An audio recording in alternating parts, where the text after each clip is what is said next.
All right.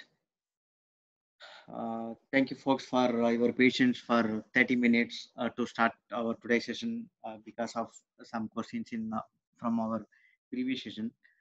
So this week we are going to discuss about Amazon Web Service Simple Store Services.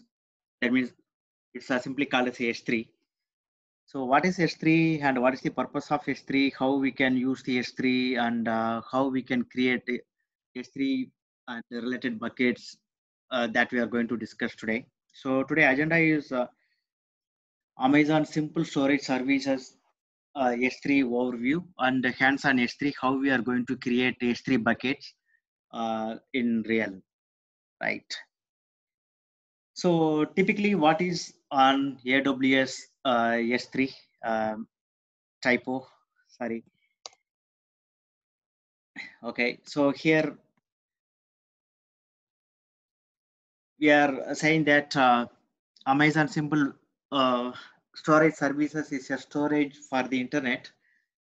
How we are storing your files in your laptop or in your desktop computer. Similar way, we are storing your files in internet. There are several ways to store, but specifically we are talking about AWS, and that AWS also how we are storing our files or how we are storing where we are storing, that is called as a storage. And it is a design for large capacity. It doesn't matter how much size you are going to, and the size optimization we are going to discuss next. But sometimes you are able to see our AWS concept of the day and terms of the day. We so many times we are talking about the capacity that is called as a 0 to 5 TB kind of thing, right? So up to 5 TB you are able to store. That means it's a large capacity and low cost storage. That means you need not to spend for all the cost whatever you are going to spend for your hardware.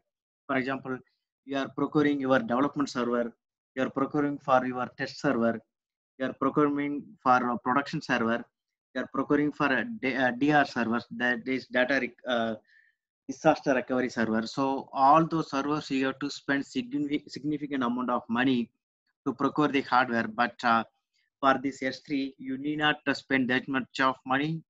Uh, whatever you are going to use, for that only you are going to pay. So in that case, depends on your business. It is a low cost storage.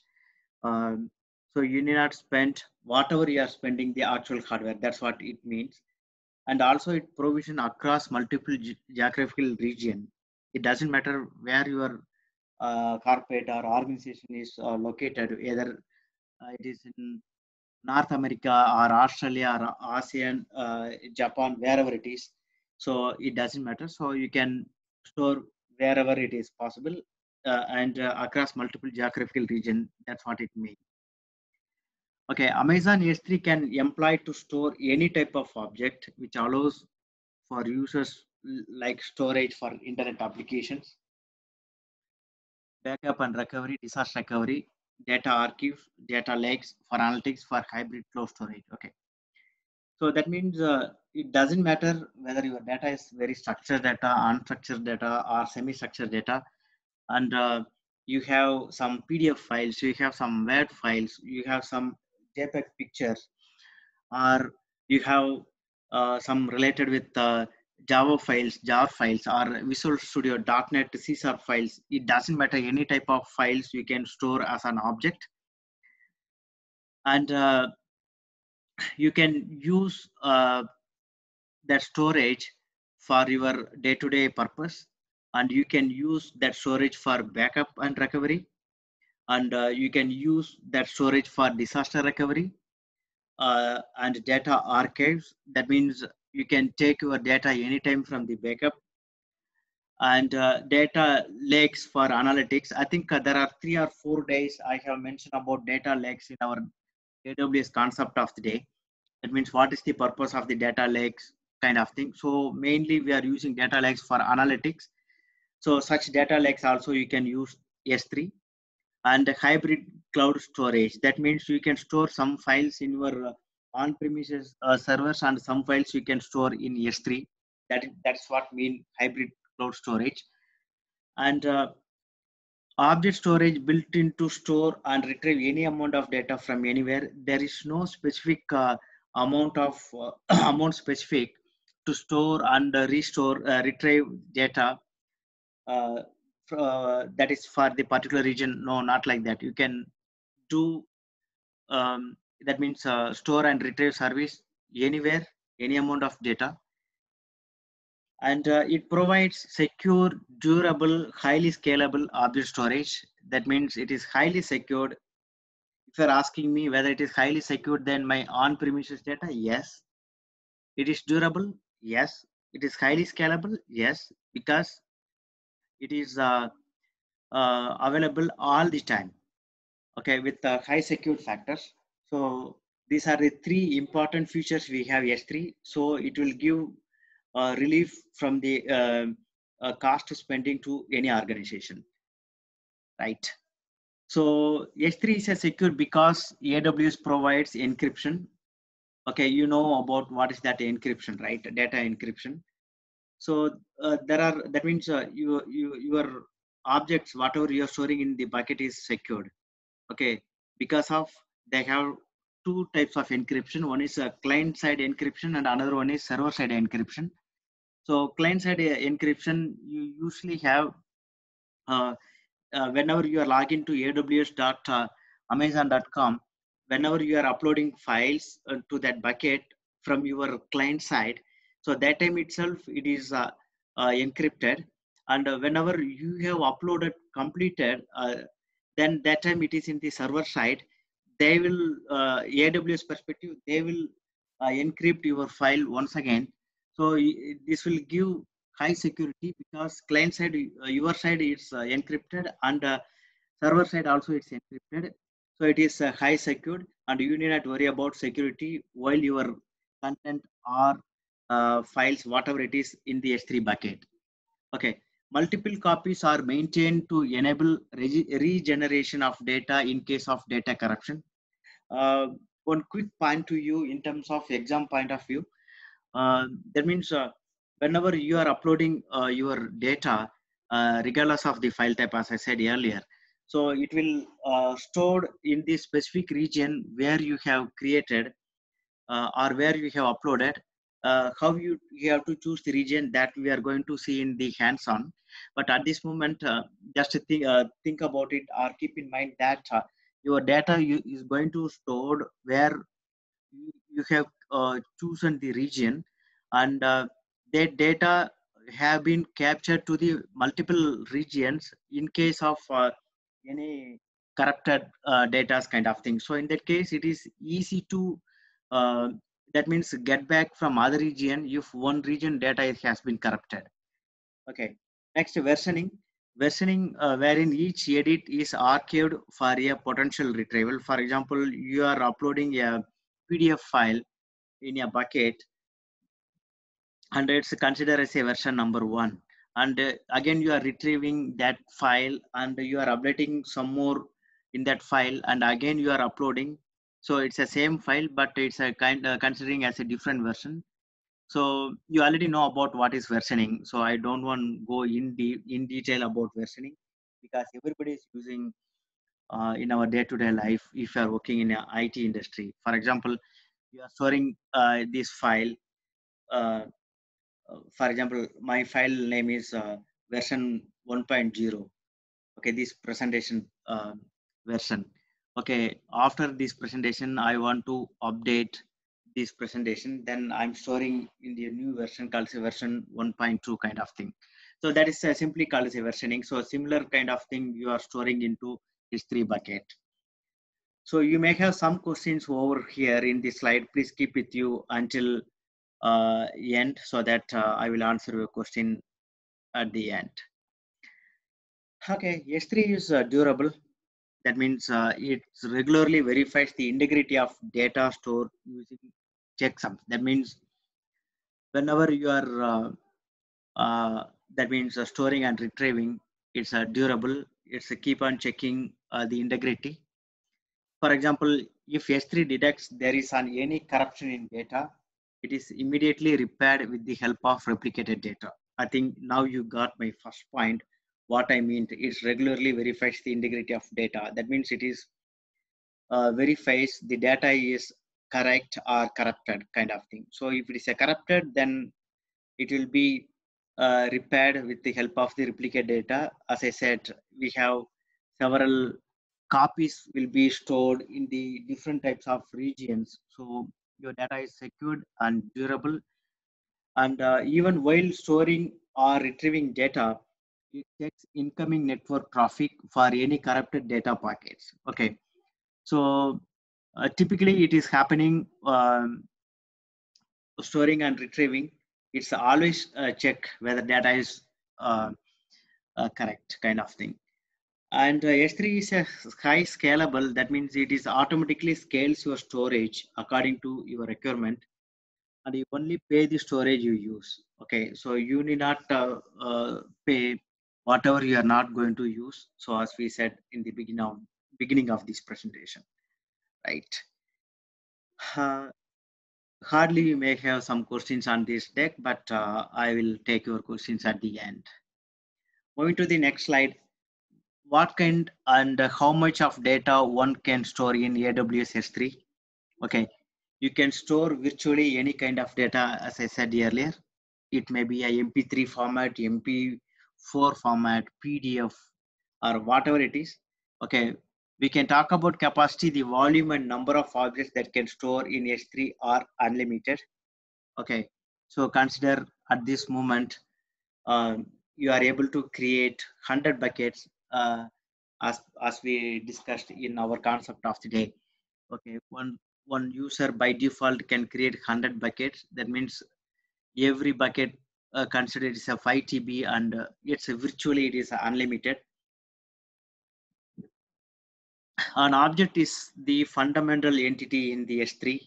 So if you are uploading your PDF file, it is an object. If you are uploading your JPEG file, it's an object. If you are uploading your Salesforce data, it is an object. So whatever you are storing in S3, it is considered as an object. Why I have mentioned a star mark over here? It is an important concept in S3. So all the files, okay, whatever you are storing in the S3 bucket is called as an object. In exam, you will get a one question related to that.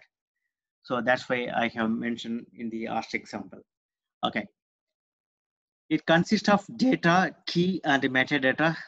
Okay, that we will show you what exactly it is a metadata, what exactly it is a key, but all the information, whatever you are storing is an object, and it's consists of data. Okay, for example, if I am uploading a PDF file, that is called as a data, where I am going to capture that PDF file for billing, that is the key, and where is the subdivision, that is called as a metadata, that we are going to discuss in the hands-on next. Okay, when we talk about data, it can be two types: data which is to be accessed frequently, data which accessed not that frequently. Okay, what is that meaning?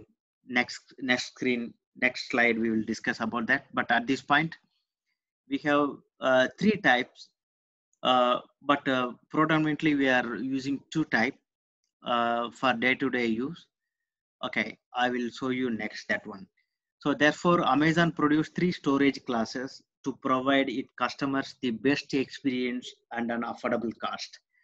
Okay, why we are saying that it's affordable cost, and what is the best experience? Next slide we will discuss. Right. Okay.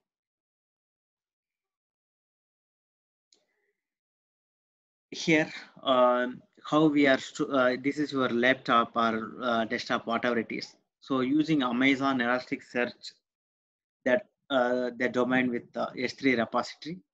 Okay, AWS Identity and Access Management, we already talked about that on past two sessions. That will interact with your S3 bucket. So your S3 bucket looks like this. Okay, so why IAM is going to be major play in S3 bucket? Yes, because AWS is provisioning the operation for upload, um, edit, and delete the buckets. Okay, so you can create your bucket, you can edit your bucket, you can delete the bucket. Okay, and you can upload your files in that bucket. You can modify that files in that bucket. You can delete the files in that bucket. Okay, so in some organizations, not some organizations, almost all the organizations, you can put any files over there, but you have restricted to delete some files. For example, in my organization, if they install some software, I cannot delete or uninstall that software because of it is the organization-wide policy kind of thing. So like this, so if it's for data security, some of the users only has that delete options or delete bucket or related opportunities. For example, only admins can delete that bucket like that. For example, one person is terminated from the organization. So if he has that access, he can directly delete that bucket, but it's a significant impact to the organization. To avoid such thing, only specific people have rights to delete any buckets. So when you are trying to delete a bucket, you need to provide your multi-factor authentication, which is associated in the IAM. So that's why IAM is playing a major role over here. Okay, so now back to this point, three storage classes, whatever we discussed, along with data which is to be accessed frequently, data which is also accessed not that frequently, that we are going to discuss in this screen. Okay, so Amazon S3 standard for frequent data access, that means for daily access, whatever data we needed, we are using this type of data access. For example, as I mentioned in my slide, in a hospital, there are 100 patients have been admitted. Okay, whenever doctors or nurses or patient guests or visitors, whenever they needed information, it's supposed to be quickly because those are the current patients. So we need to access the data frequently. So such type we are going for frequent data access, but infrequent data access where the patient already discharged. Okay, as soon as the patient has been discharged, the records are not in the live data access. Okay, it moved to the infrequent data access. Okay, so if you are going for the frequent data access, your payment plan, your payment will be differ. If you are going for the infrequent data access, your payment will be differ because it's a periodical access. The charges is a little higher than infrequent data access. Okay, so hope my example is helpful to you to understand. That means this is suitable for use cases where the data is long lived and less frequently accessed. That is data archival but still expects high performance. Okay, that means the first example I have given here, I think you are able to see my mouse movements over here. That similar example I have given here also. The same hospital, people who have been discharged, the records data will not be needed daily, but if they return with any complication, their discharge summary should be retrieved quickly. So until unless they are going to come back, so then the data is going to be infrequent data access. Okay, if they are admitted in the hospital, we need frequent data of that patient, so it's a frequent data access. I think you are able to understand these 2 points. It's very essential point to understand in terms of your examination perspective as well as your AWS knowledge perspective, and even your uh, work perspective too. Okay, so now I'm going back to the previous slide. Now you are able to understand what is data which to be accessed frequently and data which is accessed not that frequently. Okay, you may have some questions over here. Keep with you till the end, and moving to the next slide called as Amazon Glacier. This also we have briefly discussed in our AWS concept of the day and terms of the day. Whatever we are mentioning concept of the day and terms of the day is not for a joke. It is actual for your learning, and spend at least 1 minute uh, to read about the concept of the day and the terms of the day, because it will be useful for you. Okay, And Amazon Glacier, it's a suitable for use cases where the data is to be archived and high performance is not required. It has a lower cost than the other two service. Okay, that means it's a backup. Consider it's a backup. Okay, no need to confuse on anything, but you will definitely get one questions related with Amazon Glacier in your interview, in your exam point of view. Okay, so it is a backup service. Consider that. So all the records have been archived. So that place called is Amazon Glacier. For example, in the hospital, patient test reports, prescriptions, MRI, X-ray scans, that and all is not needed at the moment. That means whenever they need it, they need only patient information basically. Then if required, they need this information. So there may be little uh, performance as lagging when you are retrieving from the glacier. Okay, because it's not needed that much frequent or infrequent data access in the, as mentioned in the previous slide. Here that are older than a year will not be needed in the daily run. That's what I meant earlier also. And even if it is required, lower latency is not needed. Okay, that means even if you need old data, it's okay to spend some more time. That means not some more time means it is not an hours, at least some minutes. Sometimes it is in seconds. Okay, so if you are going for Amazon Glacier, the price is less to retrieve your data, uh, comparing uh, with the infrequent data access and frequent data access. So for your best experience or knowledge, frequent data access has uh, more price than infrequent data access, and Glacier is less pricier than infrequent data access. So frequent data access more price, Glacier is less price, and infrequent data access is the medium price. Hope that makes sense to you, right?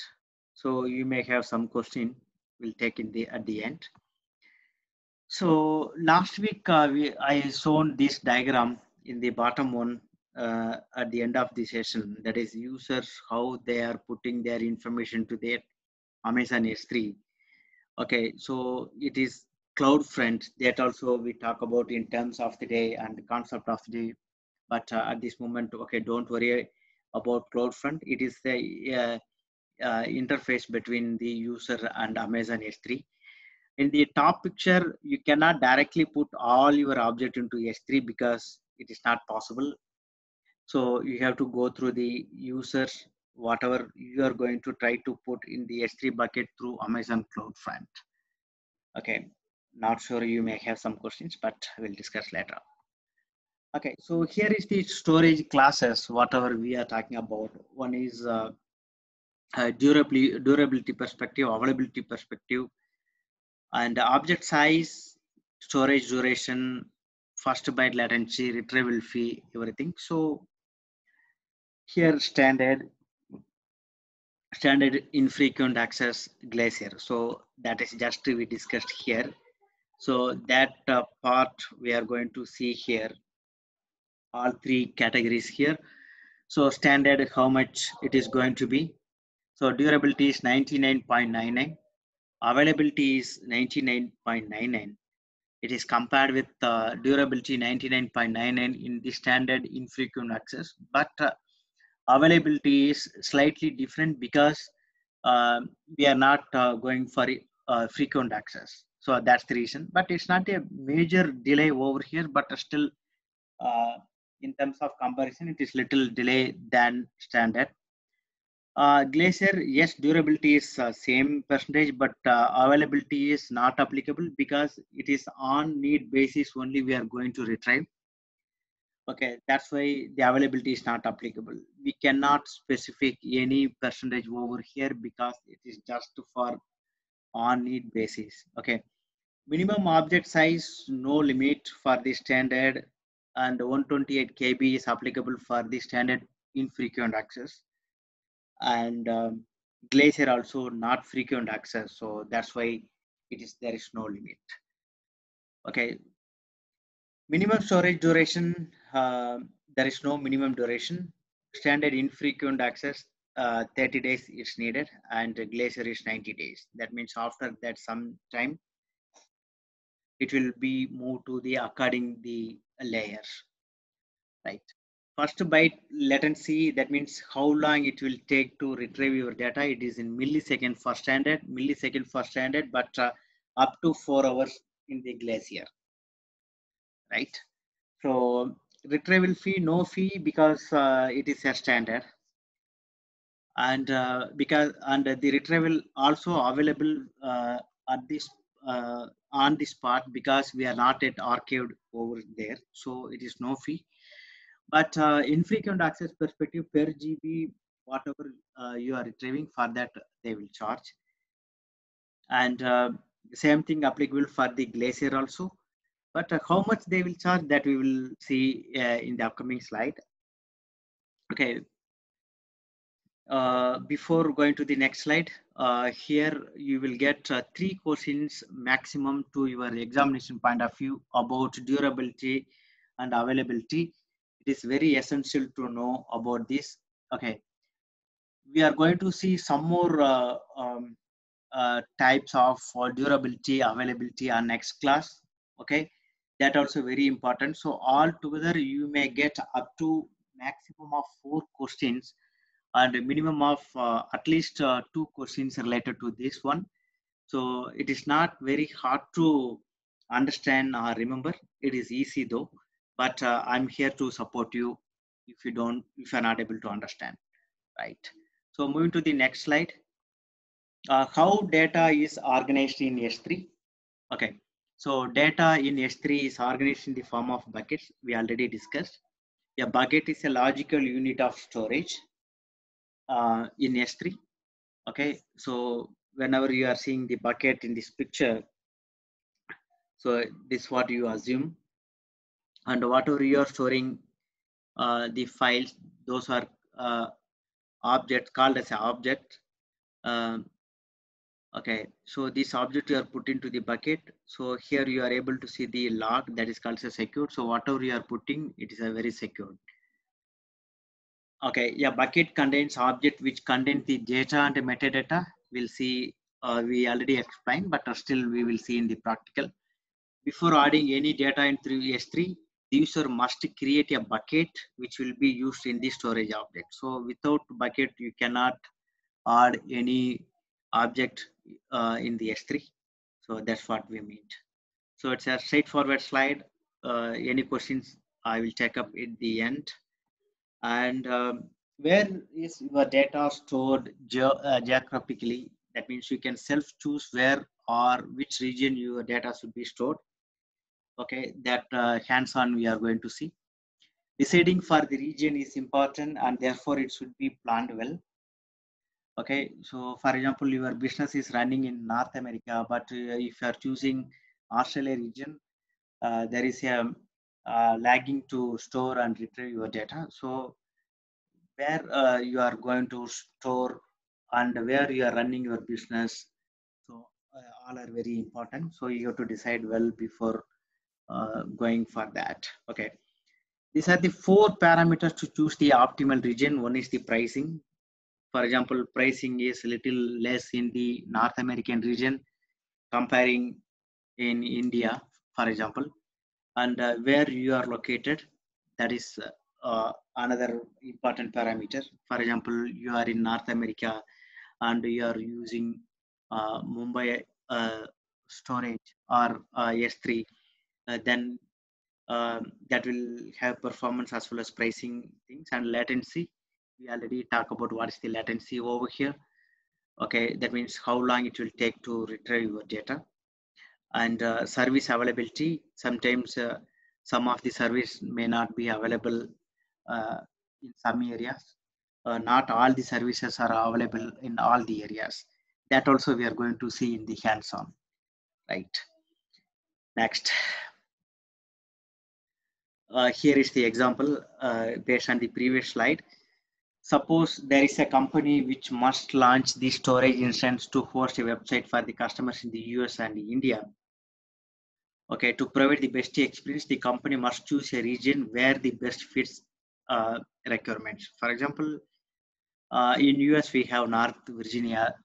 That is the main region because whenever Amazon is introducing their new service, they're first deploying in the North Virginia region, then Ohio region or other regions. Okay, and Mumbai is the only region in India at this moment, at least as of my knowledge. And instance type, reserved instance, that is Amazon EC2, what are the services are available. And pricing for 1 year, Mumbai is 691 per monthly, that is 0.9 dollar hourly. North Virginia, that same thing, it is $480 per month, that is 0.6 dollar hourly. So these are the price difference. Latency perspective, USA to India, it is low. That same thing, India to USA, it is high. So if you're starting your business here and using Mumbai, it's not advisable. If you have office in Mumbai, if you have office in North America, then you can choose the two regions like that. So you have to well plan so that you are able to save significant money, significant performance improvements, and latency also. You may have some questions we'll discuss at the end. And a cross region replication. Okay, the name itself, it's replicate, as I mentioned in my presentation. Cross region replication enables users to either replicate or transfer data to some other location without any hassles. That means, for example, you are running a business, as I said, in North America, but you want to transfer your object, that is buckets, to Australia region. Yes, you can. That means you can replicate, means you can use the same copy of data in other region. For example, North America, you have a copy, and Australia, you have another copy. Or you don't want, you are closing the office in North America and you are moving to New Zealand. Okay, so you can transfer that data to New Zealand region. So without any issues. This obviously has a cost to, which has been discussed further in this article, that means in this slide. Okay, so that's what I said in the previous slide. We will discuss in the next. So before that, replication to different region with same key name on the metadata from one region to another region, that same object, right? Okay, you may have some questions, we'll talk later. And the pricing point, storage per month, and it's a standard storage, standard infrequent access, glacier storage. Okay, so these are the three types we already discussed, but here once again seeing the price variance between the three types. One is first 1 TB per month, this is the price. Next 49 TB to 49 TB per month, this is the price. Next 450 TB per month, this is the price. 500 TB, this is the price. So whatever it fall under, what type of data access, the price will be vary. Okay, I'm not sure whether you have any questions here, but I will discuss at the end. Okay, so still we have to discuss more about S3, and we will discuss on next week. But now whatever we discussed, we will go for the hands-on. Okay, I'm logging off from my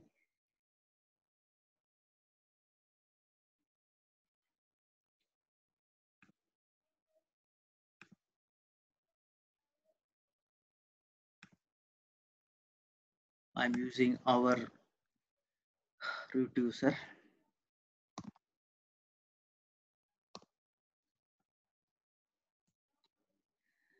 Asking MFA code, I'm checking in my phone the Google Authenticator for MFA code. It is 649286.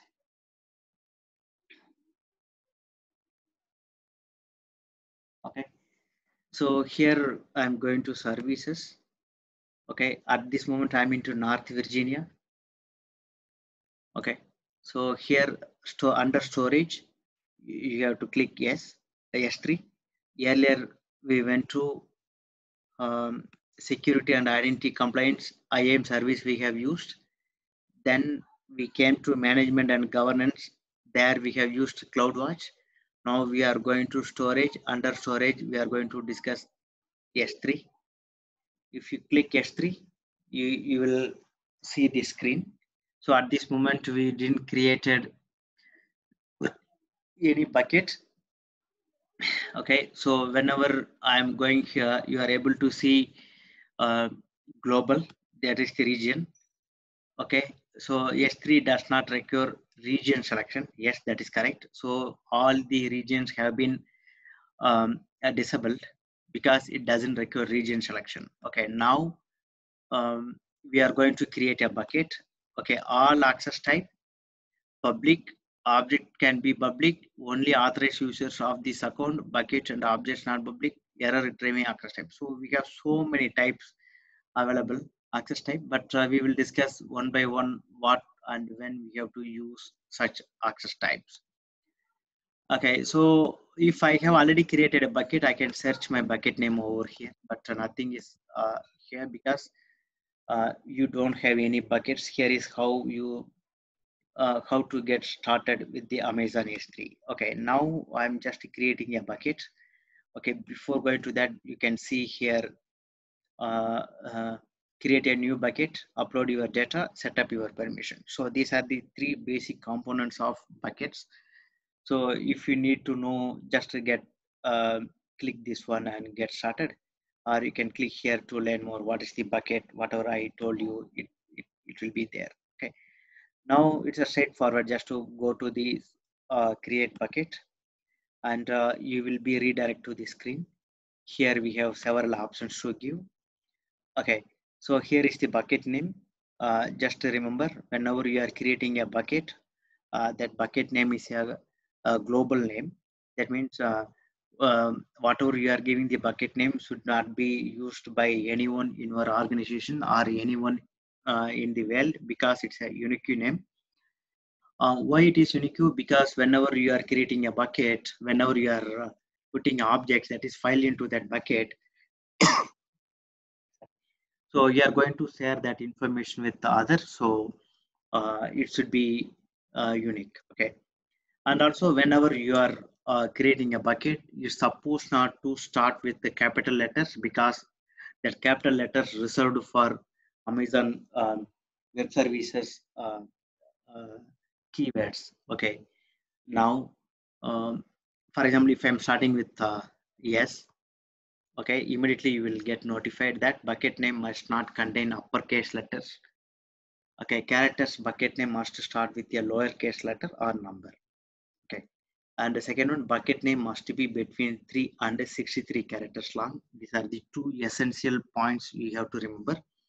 Okay, so I'm deleting this one, and you are able to see the bucket name must be unique across all the existing bucket names in Amazon S3.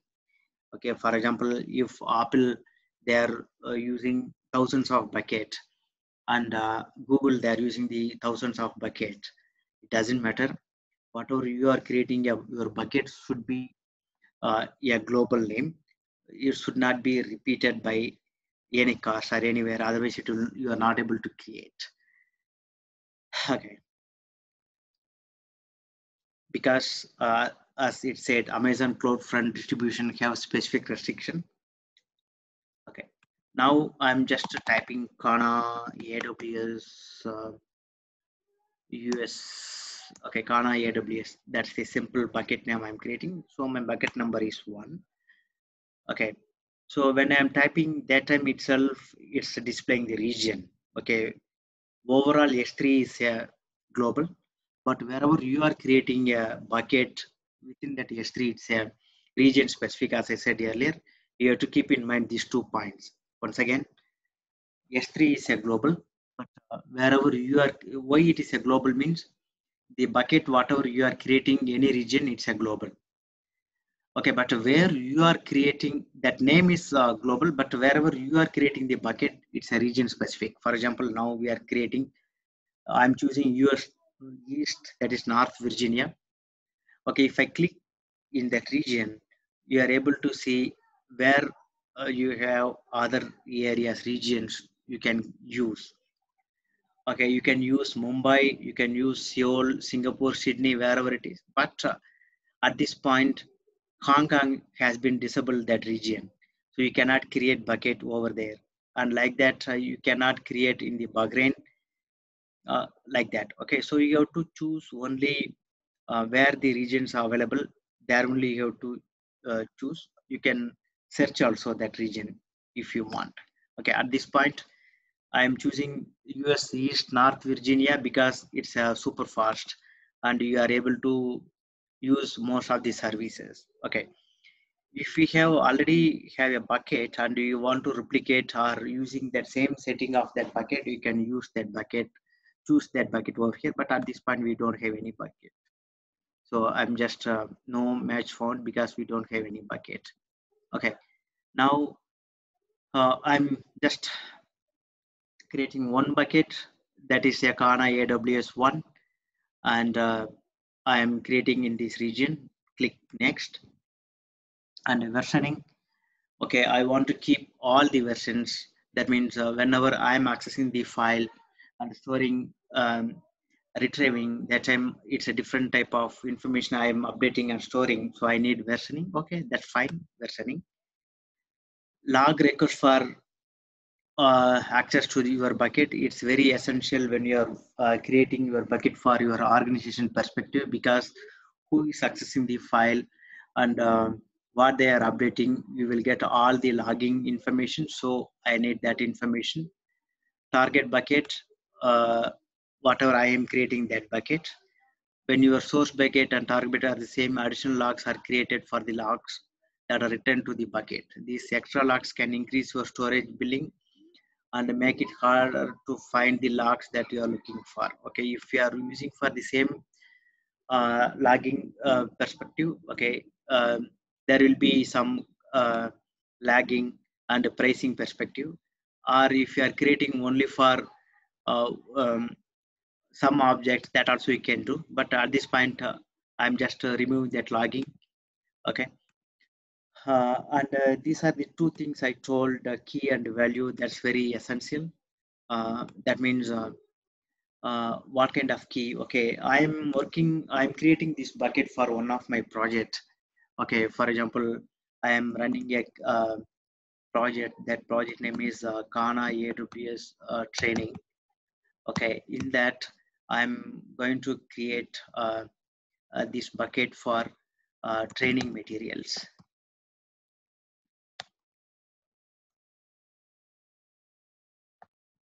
Okay, here this one is for the billing purpose. Okay, if you want, whenever you are creating a bucket and storing the object, retrieving object, it's billing, right? So if you want to use only training materials related billing, you can choose that one. For that, you are using this tagging. And if you want to know the billing for this training related, this project related, that also you can use. So that's why we have two main options over here. Okay, so I'm just leaving as it is, uh, and we will discuss that on next session. Okay, and next I'm just clicking next. Okay, so at this point I'm not giving access to anyone, so I block all the public access.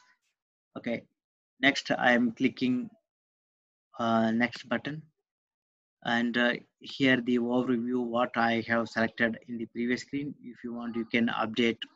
Click here, edit and update, and I'm done. Just to create the bucket, and you are able to see that bucket name over here, whatever we have created.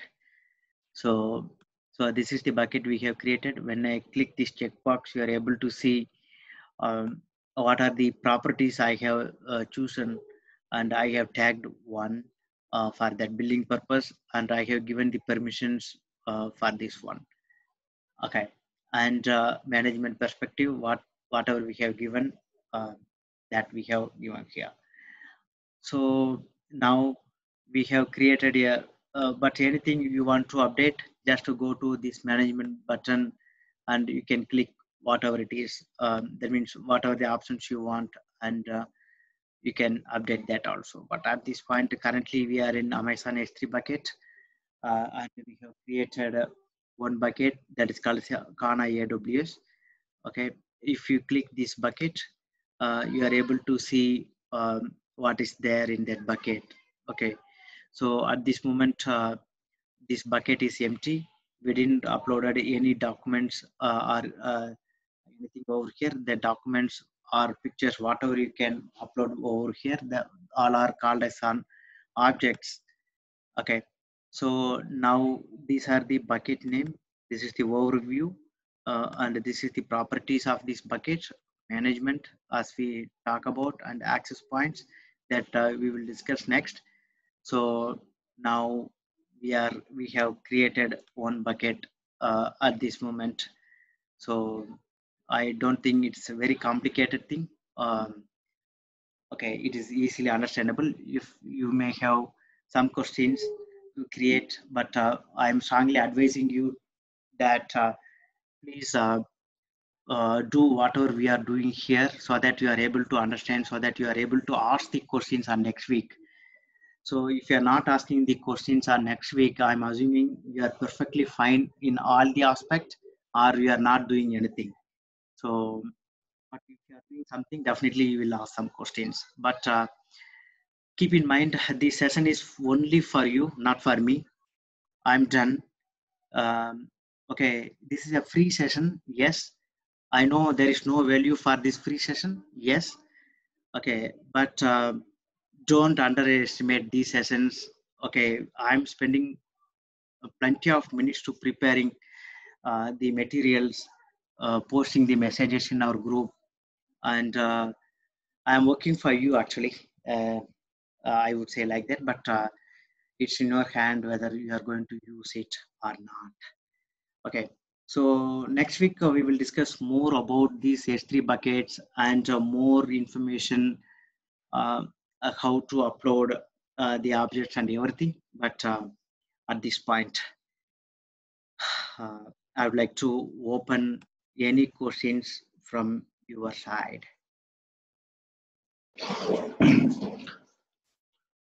Yes, Satya, thanks.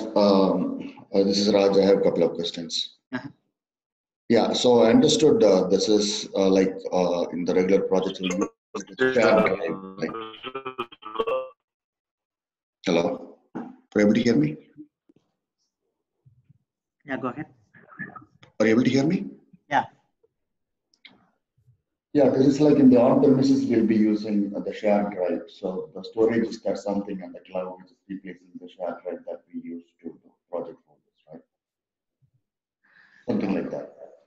No, sorry, I'm not able to hear you properly. When you have started, it was good, but over the period, or if somebody has able to listen him, can you please reiterate?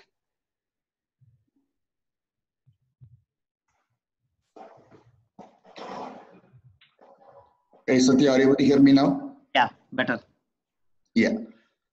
So like normally in the projects, right, we'll be using the shared drive where we store the documents. So is that something, I would say the storage S3 is something similar one that we use it in a cloud, on the cloud. Exactly, right? Exactly. Got it. So okay, that's my understanding. And my question is, so when we creating the bucket, right? So there is something it says about source bucket and destination bucket. That's better. Yeah. What is that source bucket and destination bucket? So I think we did not see anything about source and destination bucket. What is that? Okay. So for example, if some of the objects you want to transfer from one object to another, one bucket to another bucket, so you can choose source to destination bucket. So you can choose what are the objects you have to transfer. So you can do that one. Or if you want to replicate, how we are replicating or transferring within the region, same thing you are able to do yourself within the bucket. Okay, got it. Yeah, because we just creating the bucket, I did not understand. I mean, this is something that, when we have multiple buckets created, so that talks about moving the file, I mean, the objects between the buckets, right? Yeah, actually, I have to appreciate you for your excellent understanding why I have clicked that checkbox and why I have unchecked that click box, correct? Yes. Yeah. Okay, so I got your point. Okay, so why I have unclicked, that means it may give some confusion in the beginning of the bucket creation, because that checkbox for the logging details, that means who is accessing on what and that files. If we are using that multiple objects in the multiple buckets, then it is very useful to track who is accessing on what object from the what bucket. But if you are choosing an same bucket for logging purpose, then it is not give the optimal solution or purpose, and the pricing also little high whenever you are using such logs, correct? That means we are going to pay for no useful things, or it is really not matter to us, correct? Yeah, got it. For example, to make you clear, you have created three set folders in your organization. Okay, one is for development team, another one for testing team, and another one for your UAT team. Okay. For the development team, you have access the files. That means, for example, if you are working for Java or .NET or mainframe, you are putting all the relevant files in that share folder, and you only development team are able to access. Okay, same thing for testing people. They're putting their testing test plan documents or test case documents in that folder, and UAT test cases, UAT test plans, and UAT test results they are uploading in that their share folder. Okay, so you no need to have access on that UAT test related shared folder, correct? Because you are a developer. Correct. Yeah.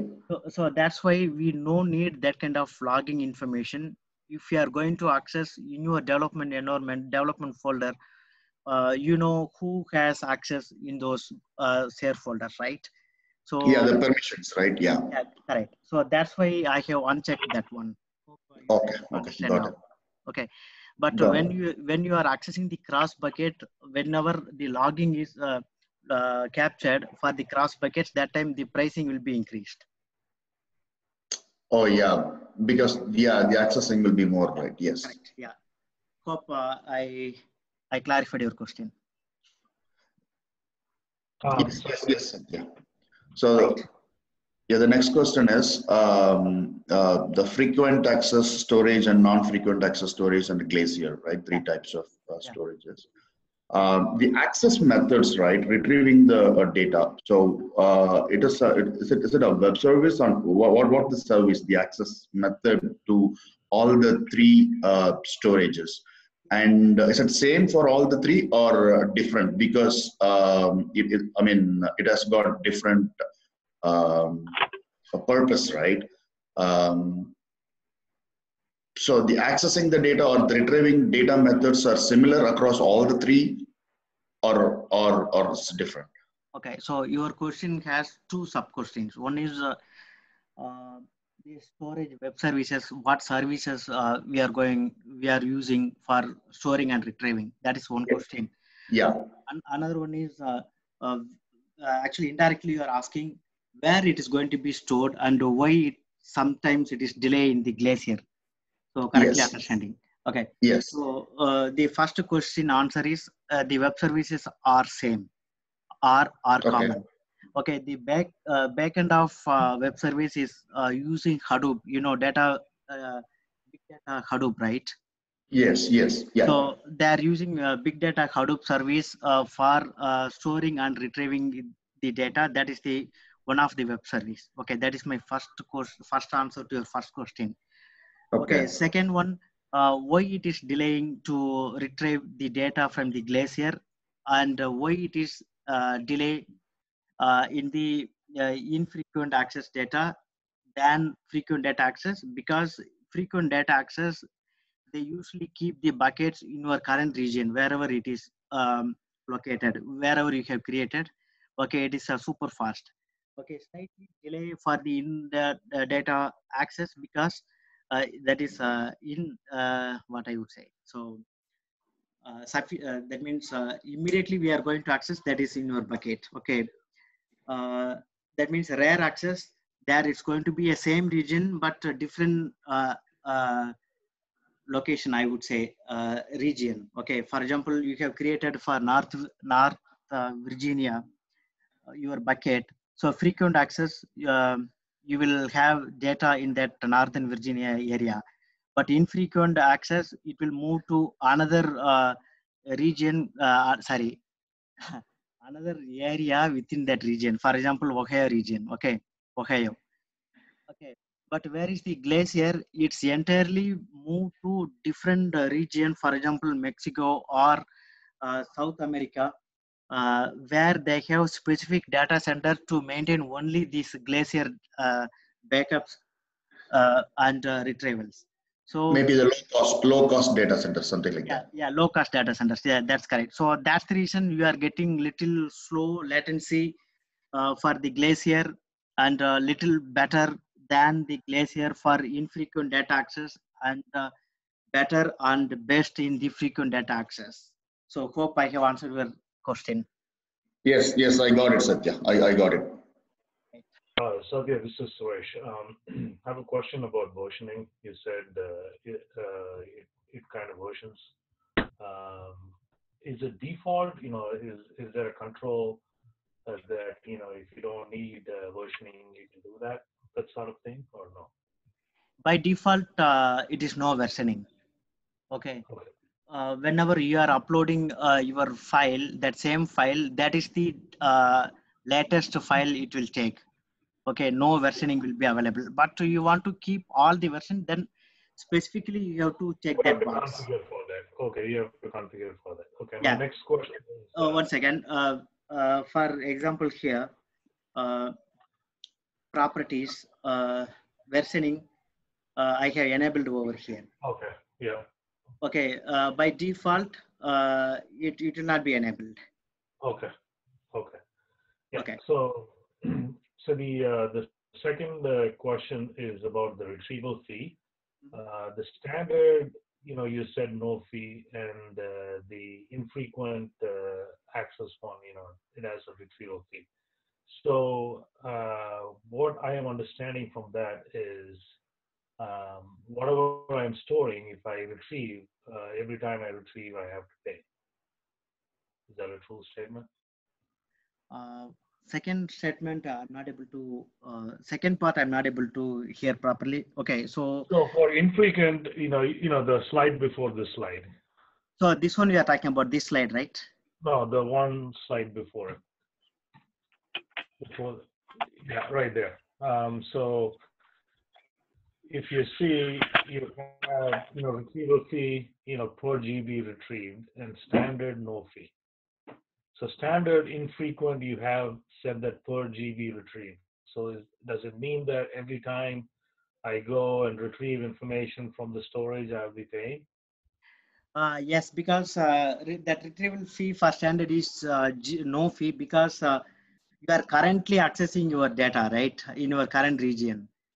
Okay, whenever after some time, after 30 days, if you are moving to the infrequent access, they have to run the specific service to retrieve your data.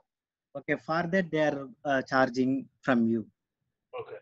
So another thing is about the encryption, right? You said whatever is stored in S3 is encrypted and stored. What about say if I want to copy from S3 to a different region or in a different area in the same region, the data in transit, is it also encrypted or no? Yes. So as soon as you are uploading your objects into that S3 buckets, it's encrypted from client side, right? That's what we discussed, right? So as soon as it's encrypted, whenever you are storing that files or object into that S3 buckets, also encrypted. During the transmission, either transfer or replicated within the regions or outside of the region, that also 100% is encrypted. So that's why it is a very secure one. Okay. So the last question is about the metadata. So, I store something in S3. How do I connect the metadata to that? Is it in the retrieval process? Like, if I use Hive or something, that's where I use to link the store and the metadata? Yes. Okay. So final question is, the default is 100 buckets? Yes. Per Okay. user. Yes. Per Per user. account. Okay. Per account. Yeah. Per account. Okay. So it's about like 500 TBs then in total. Yes. Indirectly it is called as unlimited storage, right? And Yeah. again, you can create up to 1,000 buckets with a special request. Okay. Okay. Thanks a lot, Satya. You're doing a great service to us. Yeah, Thank you. Satya, this is Raj. Again, a couple of questions. Yeah, so I created a bucket, but will they charge me unless I don't add any of the document? Okay, so you have just created a bucket. There is no object in that bucket. Yes. Whether your question is whether I will be charged, no. Okay. The next question is, where do we define the object that I'm uploading is I need to store it in a frequent or non-frequent or Glacier? Okay, so if you see in the my current screen, right, in the storage classes. Okay, if it is a 30 days old, it will move to the infrequent access, but you can define this timeline also. For example, by default, you will have this many days minimum storage duration within that particular standard or infrequent access and Glacier, but you can change as, for example, 120 days in the infrequent access and 180 days for Glacier, like that. You mean to say that definition will happen automatically? By default, these are the timeline, but you can change that also. Okay, got it. Did I answer your question? Yes, Satya. Okay, great. Hi, Satya. This is Jay Kumar. Jay. So when you're creating the bucket, I didn't see an option to the multi-region. If I want to select the bucket for multiple regions, is it a separate option, or I didn't see that when you are creating that? Yeah. Something am I missing? Yeah, it's a separate option. We have just created one bucket for one specific region. But if you want to replicate for the multiple region, yes, that is the separate option. We will discuss in the next class. Okay, got it. Thank you. Yeah, no problem. Hi, Satya. This is Jiva. Hey, Jiva. Yeah. Okay. I know you showed us creating one bucket, so I know it's 5 terabytes of data. If we start with the one bucket and for some reason we have not created a second bucket, the first bucket will overflow and drop the objects that we cannot copy, or it will automatically create one for us? No, you can store up to 5 TB, right, in that one bucket. So till then you can store. Then you can create a next bucket if you want. Okay. My next question is, I know the S3 name is global, but I'm running a business in just North Virginia. I create a bucket for that region, but Amazon will, for data replication or to avoid the corruption, not to lose the data, it would make copies across multiple regions. Yes, regardless of where you are creating your bucket, as I said, that bucket name is supposed to be a global, so that it is easily identified, because whenever you are creating a bucket, it is indexed in the S3. Okay, so that's why in indexing you cannot make it as a duplicate. So in that case, whenever you are creating a bucket, it is a unique, so that even you are creating only one bucket or 100 bucket, it doesn't matter. It's supposed to be unique. Okay, that is my first answer. And the second question, Is it possible to make it a little clear? Is it possible? Okay, what I meant was, so when we create the bucket and we put objects in there, in case if it's corrupted, we have a way to retrieve it, right? Even though my bucket where I put the data, it's corrupted. How does it fix the corruption and give me the right data? Okay, so your question is related to when you are uploading the object into that bucket or after uploading object into that bucket. After uploading object, you need not worry about anything, because as soon as you have uploaded your object and it is a success, then what will happen? The object and the related bucket will be replicated in the many places. Okay, so Amazon doesn't disclose that how many copies or how many replication is there, but they have multiple replication. So even it is corrupted in one region, one replication, but still they have many to provide the accurate, correct data, whatever you have uploaded. That same data you will get. Okay. When sometimes we are saying I'm transferring my data from North Virginia to a different region, like in Mumbai, and sometimes we are saying Amazon will automatically replicate.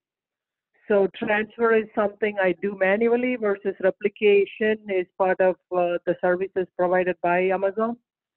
That service, no manual record. It is it's Amazon provide services. You have to go there and you have to just to choose that options. They will replicate for you. Replication could be both ways, from like North Virginia to Mumbai and vice versa? Yes. And the transfer is also just, I can do one direction or both the ways too?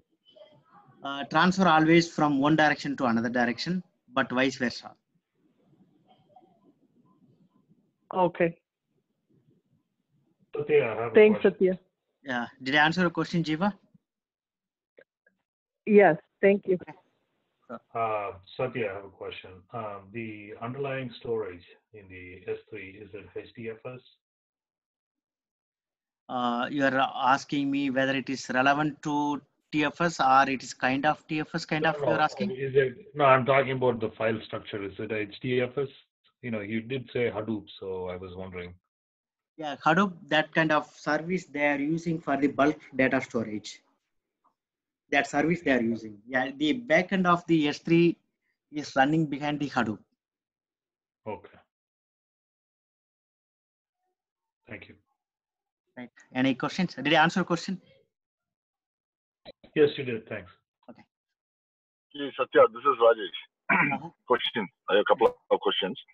The first question is there, do they deliver any kind of mass upload or data conversion tool with S3? No conversion tool is required because whatever you are uploading into that bucket, regardless of the file, everything is considered an object. So whenever you are storing, they will consider as object number 1, object number 2, object number 3, like that. So no conversion tool is required. Okay. I think Rajesh was asking more about data ingestion, you know, bulk ingestion. You know, maybe we can use any ETL or kind of mass upload. Yeah. Okay. Okay. So you are saying that bulk upload of files, for example, 1,200 files in the same time I have to upload in one S3 bucket, right? That's what your question. Like PeopleSoft. Right. Exactly. You can do that one. You have to run a batch job to upload this specific S3 bucket, but the limit supposed to be 5 TB. Otherwise, as soon as the 5 TB will be done, it will be stop uploading files in that bucket. Okay. Is there a mechanism that where you can scale it? Like, you know, if I go over 5 TB, it automatically creates buckets and all that. Yeah, there is a scale, but that also we have to specifically mention that you have to write a JSON script for that. Or JSON script. So, you know, once so okay. So that would be running in in the cloud, in AWS. Correct. Yeah, that JSON script run for specific to your account, and in that script you have to mention what bucket that you have to mention specifically. Okay. So if I want to ingest data from outside, right, can I connect to do traditional ETL tools have, or legacy ETL tools have connectors to S3? Actually, at this point, they are accepting only data stage. Okay. Yeah. Okay, my second question is, Satya, just versioning concept is something like, just check in and check out, that kind of thing for versioning are they using, or something different? That similar, but some difference between that also. For example, if you are uploaded one file in your SharePoint and you are accessing that one, updating something and check out, and another resource coming and accessing that file, check in and updating and check out. That same kind of versioning in terms of versioning concept perspective, but in okay, SharePoint, same file, multiple versions. Here you have options to store in the same file, multiple versioning or different file and different versioning kind of thing. Hope you understand what I'm trying to say. Yeah, I got it. So after I saw that on your screen when you created the bucket, I saw in the properties or somewhere on the right-hand corner, upper corner, it says copy to ARN. What is ARN stands for? Yeah, so that is object rational notation. That's what my understanding, but I will clarify you. Yeah, the purpose is, yeah, you can create similar kind of buckets. That's what the original purpose. Okay, it's kind of a cloning the bucket. Exactly. Yes. Okay. Thanks, Satya. No problem. Satya, again, Suresh, coming back to the traditional ETL tool connection, you said only data stage has it. So if I want to bring in data from... 1 second, actually, Raj, your voice is breaking. Sorry, Suresh, your voice is breaking. But before that, Rajesh, that ARN is called as a Amazon resource name. Resource. Okay. Yeah, resource name. Yeah, that is the bucket name. Indirectly, we can call us. Or whenever you are creating objects, that also it's called as a ARN. And another ARN also we are going to use in EC2. So, but at this point, just remember Amazon resource name. That is the ARN. Yeah, because it says like something that I saw the button saying that like it's a copy bucket to ARN. So, yeah. So anyway, maybe that question is too early to ask. Okay. No. But that's a good point. I didn't go there yet to related with the AR, but ARN. But still, I hope I clarified you about ARN. Yep. Thanks, Satya. Thanks. Yeah. So Satya, this is Suresh. Am I clear now, or is it still breaking? Your voice is clear now. Yes. Okay. So my question is towards the connection of traditional ETL tools to S3, and you said only data stage connector is available. Yeah. So how do they do it right now? So if they want to bring in data from on-prem or Colo, how do they bring in data into AWS? Do they use Databricks or something like that, or? Yes. Yes. So there is a service available in AWS, so that you can connect that service to your existing PeopleSoft or data warehousing tool, data stage, and you can replicate that content to the AWS. Yes. Okay. Okay, so they probably might have ODBC if you directly want to go to a database, right? Yeah, actually, you may saw or hear about ODU connectors in Oracle, right? Yeah. So similar connectors, it's available. Okay. Yeah, thank you. Yeah, no problem.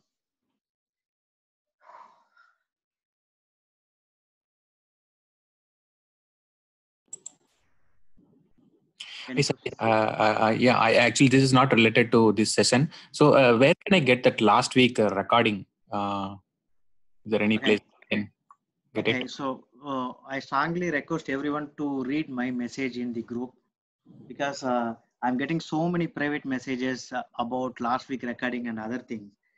So I'm happy to help everyone, but it's taking too much of time consuming to respond private messages. So my habit is responding to everyone as soon as possible, but sometimes it is very difficult to manage, because every session, after the session, I'm posting the recording link into our AWS group. Okay, please read my messages in AWS group. Okay, some of them today morning, they asked me whether any AWS session we are conducting on weekly basis, like that. So it is very hard to understand how people are reading my messages. We are running this session for past 5 weeks. If they are asking when you have planned to conduct a AWS session, then it's really cutting differently, because our effort is significant. Okay, so if you are asking me where you can find the recording session for last week, that's what your question? Yes. Yeah, I missed your message. I'm just checking. Sorry. No problem. If you didn't find, let me know. Send me a message. I will respond to you. Yeah, sure. Thank you.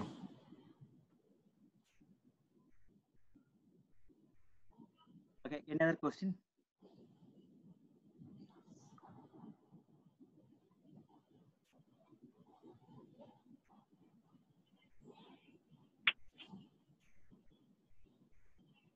Okay, somebody says someone they're not able to hear. I think they are able to hear now. Any more questions?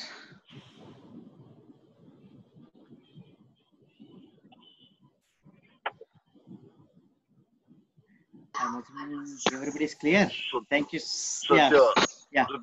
Satya, thanks for your time. It's now for the valuable time. Really appreciate it. That's okay, moms. Okay. Yeah. Yeah, Satya, I got that link. Thank you so much. Somehow I missed it. This message. No problem. Yeah. You can just put a star mark over there so that. Yeah, that is what I'm doing. I did a star mark, but somehow yeah. So that in future also you can refer, and even I forget also I can ask you. Yeah, sure. Any more questions?